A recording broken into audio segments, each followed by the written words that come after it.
2,000 টাকা কিংবা সমমূল্যে নিত্য প্রয়োজনীয় খাদ্য সহায়তা দেওয়া হবে। ফ্যামিলি কার্ডের মাধ্যমে আর্থিক সহযোগিতার পরিমাণ, প্রয়োজন এবং বাস্তবতার নিরিখে পর্যায়ক্রমে বাড়ানো হবে। ফ্যামিলি কার্ডটিকে আমরা নারীর অর্থনৈতিক ক্ষমতায়নের প্রতীক হিসাবে মনে করি। প্রিয় ভাই ও বোনেরা, দেশনেত্রী মরহুমা বেগম খালেদা জিয়া নারী শিক্ষার উন্নয়নে দেশে স্নাতকোত্তর পর্যন্ত বিনা বেতনে শিক্ষার সুযোগ চালু করেছিলেন। আপনারা বিএনপিকে আবারও রাষ্ট্র পরিচালনার দায়িত্ব দিলে নারীদের বিনা বেতন শিক্ষা গ্রহণের সুবিধা অব্যাহত রাখার পাশাপাশি নীতি নির্ধারণে নারীর অংশগ্রহণ ও ভূমিকা বাড়ানো হবে। নারী উদ্যোক্তাদের আর্থিক ও দক্ষতা উন্নয়নে বিশেষ সহায়তা প্রদানের পাশাপাশি আনুষ্ঠানিক খাতে নারী কর্মসংস্থান বৃদ্ধি করার পরিকল্পনা আমাদের রয়েছে। উপজেলা পর্যায়ে বিশেষায়িত নারী কল্যাণ কেন্দ্র প্রতিষ্ঠা করার পরিকল্পনা আমাদের রয়েছে। স্বাচ্ছন্দ্যে চলাফেরা নিশ্চিত করতে শুধুমাত্র নারীদের জন্য বিশেষায়িত ইলেকট্রিক পরিবহন চালু করা হবে। কর্মপরিবেশ নিশ্চিত করতে কর্মস্থলে ডে কেয়ার ও ব্রেস্ট ফিডিং কর্নার স্থাপন করা হবে। এছাড়া বিশেষ করে রাজধানী ঢাকা সহ বিভাগীয় শহরগুলোতে কয়েকটি নির্দিষ্ট স্থানে হাইজিনিক বাথরুম নির্মাণের পরিকল্পনা আমাদের রয়েছে। আমাদের সমাজের নারীরা নানাভাবে হয়রানি এবং সহিংসতার শিকার হন। বর্তমান সময়ে নারীর প্রতি সাইবার বুলিং উদ্বেগজনক রূপ নিয়েছে। বুলিং সহ নারীর প্রতি যে কোনো ধরনের সহিংসতা বন্ধে কঠোর আইন প্রয়োগের পরিকল্পনা এবং সিদ্ধান্ত আমাদের রয়েছে। নারী নির্যাতন ও ধর্ষণের বিরুদ্ধে দৃষ্টান্তমূলক শাস্তি নিশ্চিত অবশ্যই ইনশাআল্লাহ করা হবে। প্রিয় দেশবাসী, সময়ের সাথে সাথে অর্থনীতির নানা খাত বাড়লেও দেশের অর্থনীতি এখনো মূলত কৃষি নির্ভর। বিএনপি বিশ্বাস করে কৃষকের স্বার্থ রক্ষার অর্থ দেশের স্বার্থ রক্ষা। এজন্যই আমরা বলি, বাঁচলে কৃষক বাঁচবে দেশ। এই উপলব্ধি থেকেই আমরা কৃষকদের স্বার্থ রক্ষার জন্য কৃষকদের জন্য ফার্মার্স কার্ড ইস্যুর উদ্যোগ নিয়েছি। এই কার্ডের মাধ্যমে কৃষক একদিকে কৃষি সংক্রান্ত হালনাগাদ তথ্য পাবেন, অপরদিকে সরকারের কাছ থেকে পাবেন আর্থিক এবং অন্যান্য প্রয়োজনীয় সহযোগিতা। দেশে কোটি কোটি কৃষক শ্রমিক রয়েছেন, অধিকাংশই কর্মক্ষম। কর্মক্ষম কৃষকদের জন্য একদিকে যেরকম কর্মসংস্থান প্রয়োজন, অপরদিকে প্রয়োজন তাদের শ্রমের ন্যায্য মজুরি এবং নিরাপদ কর্মপরিবেশ। আমরা মনে করি কর্মক্ষম এই জনশক্তির শ্রমই হতে পারে বাংলাদেশকে পুনরায় স্বনির্ভর ও সমৃদ্ধ বাংলাদেশে রূপান্তরের চাবিকাঠি। এ কারণেই আমরা বলি, করব কাজ, গড়ব দেশ, সবার আগে বাংলাদেশ। তাই আমরা আমাদের কর্ম পরিকল্পনায় কৃষকদের স্বার্থ রক্ষায় সর্বাধিক গুরুত্ব দিয়েছি। প্রিয় দেশবাসী, আমাদের জনসংখ্যার একটি বিপুল অংশ স্কুল, কলেজ, মাদ্রাসা এবং বিশ্ববিদ্যালয় শিক্ষার্থী। জ্ঞান, বিজ্ঞান আর তথ্য প্রযুক্তির এই বিকাশমান বিশ্বে বাংলাদেশের কোটি কোটি শিক্ষার্থী, এইসব তরুণ তরুণীরাই বদলে দিবে আগামীর বাংলাদেশ। তবে একাডেমিক শিক্ষার স্তরের সর্বোচ্চ ধাপে পৌঁছার এই যাত্রা পথে লক্ষ লক্ষ শিক্ষার্থী কিন্তু বিভিন্ন পর্যায়ে ড্রপ আউট হয়ে যান। নানা বাস্তবতায় ড্রপ আউট হয়ে যাওয়া শিক্ষার্থীদের তালিকায় বিশ্বের যে কয়েকটি দেশ শীর্ষস্থানে রয়েছে, বাংলাদেশ তার অন্যতম। একজন শিক্ষার্থী শিক্ষা স্তরের যে কোনো পর্যায়ে ড্রপ আউট হওয়ার পর তাদেরকে যেন বেকার জীবন কাটাতে না হয়, সেজন্য হাই স্কুল পর্যায় থেকে আমরা শিক্ষা কারিকুলামে কারিগরি এবং ব্যবহারিক অর্থাৎ টেকনিক্যাল এবং ভোকেশনাল শিক্ষাকে আবশ্যকীয় করার প্রস্তুতি এবং পরিকল্পনা নিয়ে রেখেছি। একই সঙ্গে দেশের জনশক্তিকে জনসম্পদে রূপান্তর করতে বাংলা এবং ইংরেজির পাশাপাশি হাই স্কুল পর্যায় থেকে সিলেবাসে তৃতীয় আরেকটি ভাষা শিক্ষার ব্যবস্থা রাখার সিদ্ধান্ত এবং পরিকল্পনা আমরা গ্রহণ করেছি। আমরা মনে করি একজন ব্যক্তির একাধিক ভাষা জ্ঞান থাকলে বিশ্বের যে কোনো দেশেই কর্মসংস্থানের অভাব হবে না।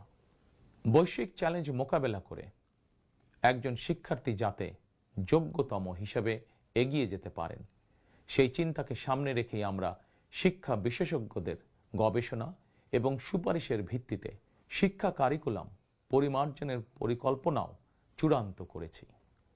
আমরা শিক্ষা কারিকুলাম এমনভাবে ঢেলে সাজানোর প্রস্তুতি নিয়েছি যাতে সকল শিক্ষার্থী শিক্ষা স্তরের প্রতিটি ধাপে একাডেমিক জ্ঞানের পাশাপাশি একটি বিশেষ কারিগরি ব্যবহারিক শিক্ষার দক্ষতাও অর্জন করতে সক্ষম হন। প্রিয় দেশবাসী, আমরা রিজিকে বিশ্বাস করি এবং সাধারণত আমরা রিজিক বলতে খাওয়া দাওয়া কিংবা অর্থ সম্পদকে বুঝি। তবে ধর্মীয় দৃষ্টিতে রিজিকের একাধিক স্তর রয়েছে। সবচেয়ে গুরুত্বপূর্ণ একটি স্তর হচ্ছে মানুষের শারীরিক ও মানসিক সুস্থতা। শারীরিক ও মানসিক সুস্থতার জন্য আমরা জনগণের স্বাস্থ্য সেবা নিশ্চিত করার কার্যকর উদ্যোগ এবং পরিকল্পনা গ্রহণ করেছি।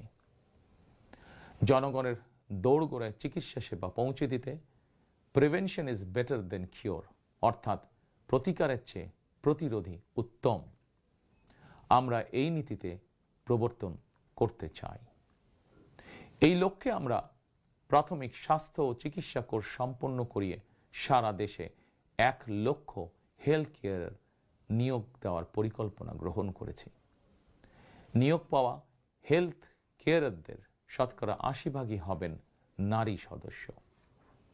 প্রতিটি ইউনিয়ন পর্যায়ে নিয়োগ পাওয়া হেলথ কেয়ারগণ মানুষের দৌড়গোড়ায় যাবেন এবং তাদেরকে প্রাথমিক চিকিৎসা ও পরামর্শ দেবেন। আমরা মনে করি কোনো রোগ প্রতিরোধের ব্যাপারে প্রাথমিক পর্যায়ে সঠিক পরামর্শ পেলে অনেক রোগী শুরুতেই নিরাময় করা সম্ভব হয়ে ওঠে। প্রিয় দেশবাসী, বিজ্ঞান ও তথ্য প্রযুক্তির বর্তমান বিশ্ব আরও এক ধাপ এগিয়ে এখন কৃত্রিম বুদ্ধিমত্তার যুগে প্রবেশ করেছে। চাইলেও কারো পক্ষে এর প্রভাব থেকে মুক্ত থাকা সম্ভব নয়। রাজনীতি, রাষ্ট্রনীতি, অর্থনীতি সবকিছুই এখন তথ্য প্রযুক্তিকে ঘিরেই আবর্তিত হচ্ছে। সুতরাং তথ্য প্রযুক্তির বিশ্ব শাসন করার মতন মেধা, যোগ্যতা, জ্ঞানে, বিজ্ঞানে আমাদের তরুণ সমাজ সমৃদ্ধ না হতে পারলে ভবিষ্যতের চ্যালেঞ্জ মোকাবেলা আমাদের পক্ষে অসম্ভব হয়ে পড়বে। এই চ্যালেঞ্জ মোকাবেলায় রাষ্ট্রীয় নীতি কী হবে, বিএনপি ইতিমধ্যেই সেই সব কার্যক্রম চূড়ান্ত করেছে। আইসিটিকে দেশের অন্যতম থ্রাস্ট সেক্টর হিসেবে চিহ্নিত করে ফ্রিল্যান্সিং এবং আউটসোর্সিং সহ তথ্য প্রযুক্তি খাতকে রাষ্ট্রীয়ভাবে সহযোগিতা করার নীতিমালা চূড়ান্ত করেছে বিএনপি। প্রিয় দেশবাসী, আপনারা জানেন সকল বাধা উপেক্ষা করে 2023 সালে ফ্যাসিবাদী শাসন আমলেই বিএনপি রাষ্ট্র মেরামতের 31 দফা উপস্থাপন করেছিল। এরপর প্রতিটি দফা কিভাবে বাস্তবায়ন করা হবে সেই বিষয়ে দেশে প্রবাসে বসবাসরত সংশ্লিষ্ট ক্ষেত্রে বিশেষজ্ঞদের সঙ্গে মাসের পর মাস আলোচনা করে কর্ম পরিকল্পনা বাস্তবায়নে প্রক্রিয়া এবং পদ্ধতিও চূড়ান্ত করা হয়েছে। প্রতিটি দফা বাস্তবায়নে ব্যয় নির্বাহের খাতও যথাযথভাবে চূড়ান্ত করা হয়েছে। কারণ আমরা মনে করি দেশ এবং জনগণের স্বার্থে কোনো শুভ উদ্যোগ নিলে সমস্যা হওয়ার কোনো কারণ নেই। বেগম খালেদা জিয়া রাষ্ট্রের টাকা দিয়েই বিনামূল্যে নারী শিক্ষার সুযোগ করে দিয়েছিলেন। প্রিয় দেশবাসী, আপনারা জানেন ফ্যাসিবাদের শাসন আমলে প্রতি বছর দেশ থেকে $16 বিলিয়ন পাচার করে দেওয়া হতো। এভাবে দুর্নীতি এবং টাকা পাচার আর অপচয় রোধ করা গেলে ফ্যামিলি কার্ড, ফার্মার্স কার্ড কিংবা বেকার ভাতা প্রদানের মতন ইতিবাচক উদ্যোগগুলো বাস্তবায়নের জন্য অর্থের সংকুলন অসম্ভব নয়, শুধু রাজনৈতিক সদিচ্ছার প্রয়োজন।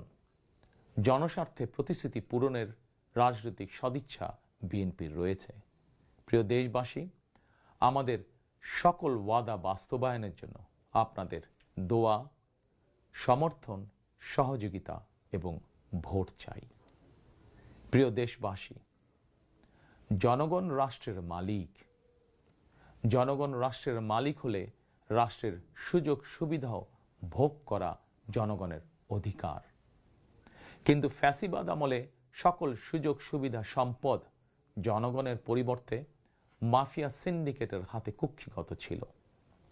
সুতরাং এবারের নির্বাচনের মাধ্যমে বিএনপি শুধু রাষ্ট্রের মালিকানাই নয়, জনগণ যাতে ন্যায্যভাবে রাষ্ট্রীয় সুযোগ ও সুবিধাও ভোগ করতে পারেন, বিএনপি সেটিকেও ইনশাল্লাহ নিশ্চিত করতে চায়।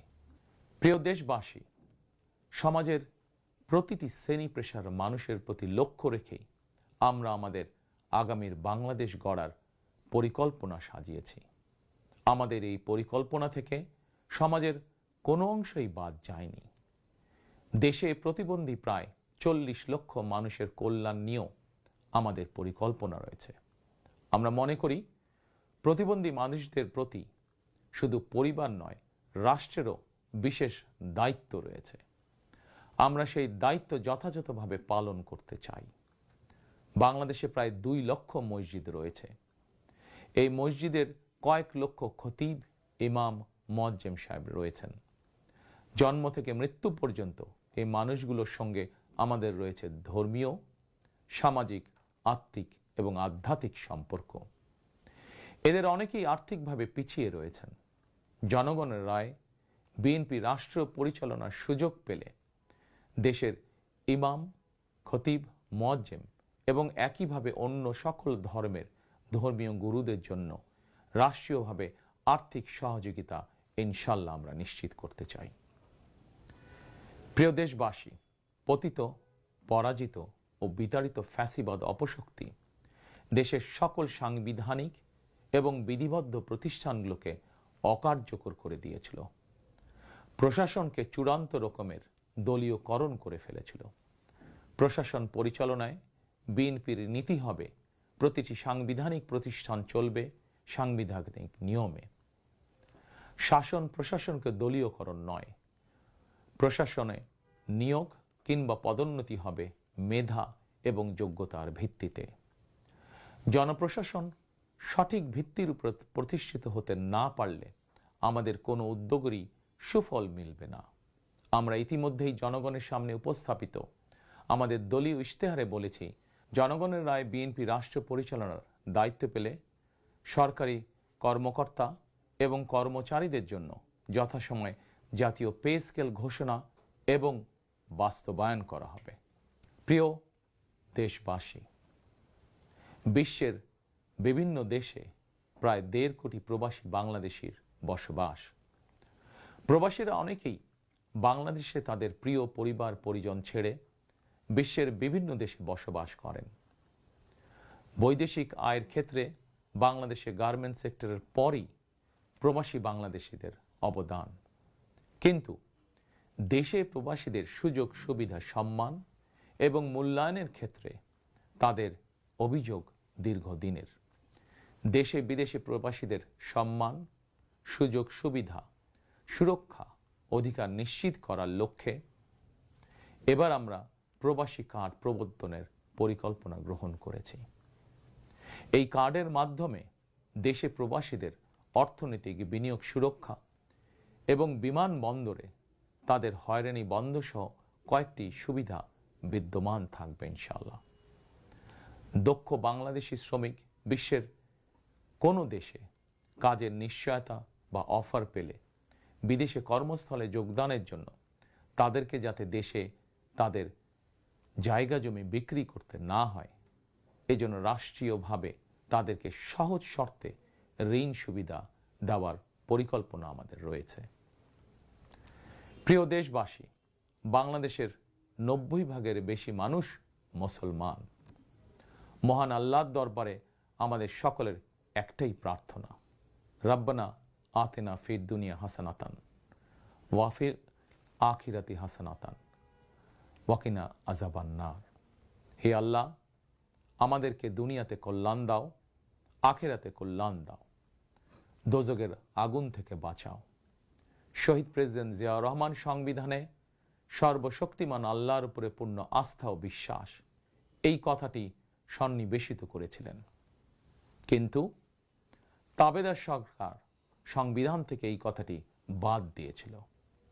আল্লাহর রহমতে আগামী 12ই ফেব্রুয়ারি নির্বাচনে জনগণের রায় বিএনপি পুনরায় রাষ্ট্র পরিচালনার দায়িত্ব পেলে সর্বশক্তিমান আল্লাহর উপর পূর্ণ আস্থা ও বিশ্বাস, এই কথাটি সংবিধানে পুনরায় সন্নিবেশিত করা হবে ইনশাআল্লাহ।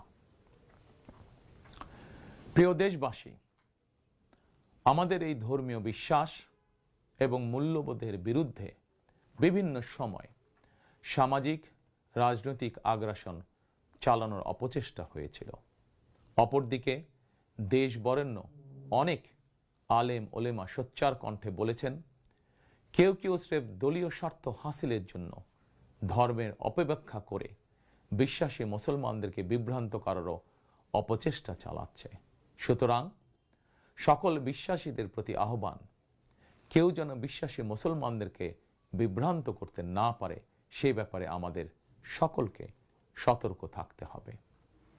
বিএনপি এমন একটি নিরাপদ বাংলাদেশ গড়তে চায় যেখানে মুসলমান, হিন্দু, বৌদ্ধ, খ্রিস্টান, বিশ্বাসী, অবিশ্বাসী কিংবা সংশয়বাদী, পাহাড়ে কিংবা সমতলে বসবাসকারী প্রতিটি নাগরিক নিরাপদ থাকবে। 1971 সালের স্বাধীনতা যুদ্ধ সময় কে কোন ধর্মের এটি কোনো জিজ্ঞাসা ছিল না। 2024 সালের স্বাধীনতা রক্ষার যুদ্ধেও কে কোন ধর্মের, কার কি ধর্মীয় পরিচয়, এটি কোনো জিজ্ঞাসা ছিল না। আমরা মনে করি ধর্ম যার যার, রাষ্ট্র সবার। প্রতিটি ধর্মের মানুষ নিজ নিজ ধর্মীয় বিশ্বাস এবং রীতি অনুযায়ী যার যার ধর্ম পালন করবেন। এটি একটি আধুনিক সভ্য সমাজের রীতি। সকল নাগরিকের শান্তি এবং নিরাপত্তা নিশ্চিত করা রাষ্ট্রের দায়িত্ব। ধর্ম যার যার, নিরাপত্তা পাবার অধিকার সবার। প্রিয় দেশবাসী, দেশের গত 55 বছরের ইতিহাসে এটি বারবার প্রমাণিত হয়েছে, দেশের গণতান্ত্রিকামী জনগণ তাদের স্বাধীনতা হরণকারী স্বৈরাচার, ধর্মীয় চরমপন্থা কিংবা উগ্রবাদ কোনোটিকেই পছন্দ করে না। নিজ নিজ ধর্মীয় বিশ্বাস এবং সংস্কৃতি বজায় রেখেই যাতে আমরা সকলে মিলেমিশে একটি নিরাপদ বাংলাদেশ গড়তে পারি, এ লক্ষ্যেই স্বাধীনতার ঘোষকের যুগান্তকারী রাজনৈতিক দর্শন ছিল বাংলাদেশী জাতীয়তাবাদ। দল, মত, ধর্ম, বর্ণ নির্বিশেষে এই বাংলাদেশ আমাদের সবার, আমরা সবাই বাংলাদেশী। প্রিয় দেশবাসী, দেশের জনগণের সমর্থনে বিএনপি অতীতে বহুবার রাষ্ট্র পরিচালনার সুযোগ পেয়েছে। স্বাধীনতার ঘোষক জিয়াউর রহমান রাষ্ট্র পরিচালনার দায়িত্ব পেয়ে দেশকে স্বনির্ভর বাংলাদেশ হিসাবে গড়ে তুলেছিলেন। বাংলাদেশের স্বার্থের পক্ষে থাকার কারণেই তাকে শাহাদাত বরণ করতে হয়েছে। আমার মা মরহুমা বেগম খালেদা জিয়া, যাকে বাংলাদেশের জনগণ অর্থাৎ আপনারাই দেশনেত্রী উপাধি দিয়েছিলেন, তিনি কখনোই আপনাদের সম্মানের অমর্যাদা করেননি। জীবনের শেষ বয়সে এসেও তিনি জেল জুলুম বরণ করেছেন, কিন্তু বাংলাদেশের স্বার্থের সঙ্গে আপোষ করেননি। সন্তান হিসাবে আমি জানি তার কাছে অনেক প্রস্তাব এসেছিল। তিনি চাইলেই সেই প্রস্তাব গ্রহণ করে জেল জুলুম এড়িয়ে বিদেশে চলে যেতে পারতেন, কিন্তু তার হৃদয় জুড়ে ছিল বাংলাদেশ। দেশের স্বাধীনতা প্রিয় গণতান্ত্রিকামী জনগণের বিশ্বাস ছিল খালেদা জিয়া জালিমের কারাগারে থাকলেও তিনি তাবেদার অপশক্তির ভয়ের কারণ। খালেদা জিয়াও জনগণের বিশ্বাস এবং ভালোবাসার মর্যাদা দিয়েছিলেন। তিনি দেশেই থেকেছিলেন শেষ দিন পর্যন্ত। প্রিয় দেশবাসী, ফ্যাসিবাদ মুক্ত বাংলাদেশে আপসীন নেত্রী বেগম খালেদা জিয়া দেশে পুনরায় গণতন্ত্রকে প্রাতিষ্ঠানিক রূপ দিতে চেয়েছিলেন, জনগণের অধিকার প্রতিষ্ঠা করতে চেয়েছিলেন। দেশের স্বাধীনতা প্রিয় গণতান্ত্রিকামী জনগণের সামনে খালেদা জিয়ার আকাঙ্ক্ষা পূরণের সেই সময় উপস্থিত। আগামী 12ই ফেব্রুয়ারি রাষ্ট্র ও সরকারের জনগণের অধিকার প্রতিষ্ঠার দিন। দেশনেত্রী খালেদা জিয়া জনগণের চূড়ান্ত বিজয় দেখে যেতে পারেননি। প্রিয় দেশবাসী, সারা দেশের সকল ছাত্র জনতা, কৃষক, শ্রমিক, রিক্সা চালক, গার্মেন্টস কর্মী, ফুটপাতের হকার থেকে শুরু করে শিক্ষক, সাংবাদিক, শিল্পী, বুদ্ধিজীবী, পেশাজীবী, শ্রমজীবী, সরকারি বেসরকারি চাকরিজীবী, ব্যবসায়ী কিংবা শিল্প উদ্যোক্তা এবং দেশের সকল মায়েরা, বোনেরা, সবার কাছে আমার বিনীত আবেদন, আপনারা যারা শহীদ জিয়াকে ভালোবাসেন, দেশনেত্রী বেগম খালেদা জিয়াকে ভালোবাসেন, স্বাধীনতা ও গণতন্ত্রকে ভালোবাসেন, আগামী 12ই ফেব্রুয়ারি জাতীয় নির্বাচনে আপনারা ধানের শীষকে বিজয় করুন। ধানের শীষের বিজয়ের অর্থ বাংলাদেশের বিজয়। ধানের শীষের বিজয়ের অর্থ স্বাধীন, সার্বভৌম, তাবেদার মুক্ত বাংলাদেশ। প্রিয় দেশবাসী, শহীদ জিয়া আর দেশনেত্রী বেগম খালেদা জিয়ার সাফল্য যাত্রা অব্যাহত রাখতে আমি আমার দলের নেতাকর্মীদেরকে সঙ্গে নিয়ে বিএনপির রাজনৈতিক, সামাজিক, অর্থনৈতিক কর্মসূচিগুলো বাস্তবায়নের জন্য দীর্ঘদিন থেকে হাতে কলমে প্রস্তুতি নিয়েছি। 2001 সালে যখন আপনাদের সমর্থনে বিএনপি রাষ্ট্র পরিচালনার দায়িত্ব পালন করেছিল, আমি তখন সরকারের অংশ হইনি। তবে বিএনপির একজন কর্মী হিসাবে সারা দেশে প্রতিটি জেলা, উপজেলা, গ্রাম, নগর, বন্দরে ঘুরেছি। আপনাদের স্থানীয় সমস্যাগুলো, সম্ভাবনাগুলো জানার, বোঝার চেষ্টা করেছি। পরিস্থিতির কারণে বিদেশে থাকতে বাধ্য হলেও হৃদয়, মন, সত্তা জুড়ে ছিল বাংলাদেশ, বাংলাদেশের জনগণ। আমি তাই বিদেশে অবস্থানকালীন সময়েও দেশের প্রতিটি এলাকায় আপনাদের সঙ্গে যোগাযোগ রাখার চেষ্টা করেছি। বিদেশ থেকে দেশে ফিরেও আমি আবারও এই স্বল্প সময় যতটুকু সম্ভব আপনাদের কাছে ছুটে গিয়েছি। আমি আপনাদের ভালোবাসা পেয়েছি, বিএনপির প্রতি আপনাদের আবেগ এবং ভালোবাসা উপলব্ধি করেছি। প্রিয় দেশবাসী, 12ই ফেব্রুয়ারি বিএনপির প্রতি আবারও আপনাদের ভালোবাসা প্রকাশের দিন। অতীতে আপনাদের সমর্থনে বিএনপি একাধিকবার রাষ্ট্র পরিচালনার দায়িত্ব পালন করেছে। দেশ পরিচালনা করতে গিয়ে সেই সময় কোনো কোনো ক্ষেত্রে হয়তো আমাদের অনিচ্ছাকৃত কিছু ভুল ত্রুটি হয়েছে। সেজন্য আমি দেশবাসীর কাছে আন্তরিকভাবে দুঃখ প্রকাশ করছি। অতীতের ভুল থেকে শিক্ষা নিয়ে অর্জনগুলোকে অবলম্বন করে বর্তমান এবং ভবিষ্যৎ প্রজন্মের জন্য একটি নিরাপদ বাংলাদেশ গঠনের জন্য আগামী 12ই ফেব্রুয়ারি জাতীয় নির্বাচনে আবারও আমি আপনাদের সমর্থন চাই।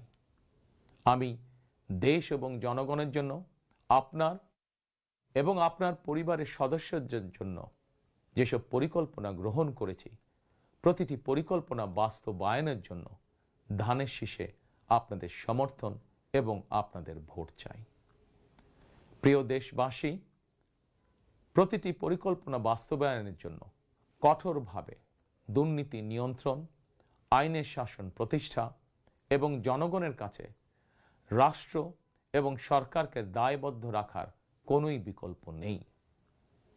রাষ্ট্র পরিচালনায় আপনাদের সমর্থন পেলে দেশের আগামী দিনে সরকার হবে জনগণের কাছে দায়বদ্ধ।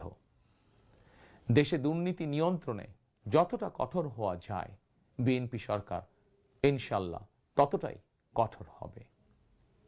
দেশে পুনরায় আইনের শাসন প্রতিষ্ঠিত হবে ইনশাল্লাহ। দেশবাসীর কাছে এটি আমার অঙ্গীকার, বিএনপির অঙ্গীকার। আপনাদের কাছে আমার অঙ্গীকারের কারণ আপনারাই বিএনপির সকল রাজনৈতিক ক্ষমতার উৎস। প্রিয় দেশবাসী, ফ্যাসিবাদ আমলে 2024 সালের 7ই জানুয়ারি তথাকথিত দামি নির্বাচনে আমি আপনাদের প্রতি আহ্বান জানিয়ে বলেছিলাম 7ই জানুয়ারি সারাদিন পরিবারকে সময় দিন। বর্তমানে ফ্যাসিবাদ মুক্ত বাংলাদেশে অনুষ্ঠিত জাতীয় নির্বাচনে এবার দেশবাসীর প্রতি আমার আহ্বান, আপনাদের প্রতি আমার বিনীত আবেদন, 12ই ফেব্রুয়ারি সারাদিন ধানের শীষে ভোট দিন। তারুণ্যের প্রথম ভোট ধানের শীষের জন্য হোক। প্রিয় দেশবাসী, গণতন্ত্রকামী প্রিয় ভাই ও বোনেরা, 12ই ফেব্রুয়ারি আপনারা ধানের শীষের প্রার্থীদের দায়িত্ব নিন। 13 তারিখ থেকে আপনাদের নির্বাচিত এমপিরা আপনাদের দায়িত্ব নেবে। নির্বাচিত প্রতিনিধিরা আপনাদের দায়িত্ব ঠিক মতন পালন করছে কিনা সেটি নিশ্চিত করার দায়িত্ব আমি নেব ইনশাআল্লাহ। 12ই ফেব্রুয়ারি যদি আপনাদের সমর্থন পাই, তাহলে রাষ্ট্র পরিচালনায় বিএনপির মূল মন্ত্র থাকবে মহানবীর মহান আদর্শ ন্যায়পরায়ণতা। 12ই ফেব্রুয়ারি জনগণের বাংলাদেশে জনগণের অধিকার প্রতিষ্ঠার এই দিনে আমি আল্লাহর দরবারে ধানের শীষের বিজয় কামনা করে আমার বক্তব্য শেষ করছি। 12ই ফেব্রুয়ারি সারাদিন ধানের শীষে ভোট দিন। আল্লাহ হাফেজ। বাংলাদেশ জিন্দাবাদ। বাংলাদেশ জাতীয়তাবাদী দল জিন্দাবাদ।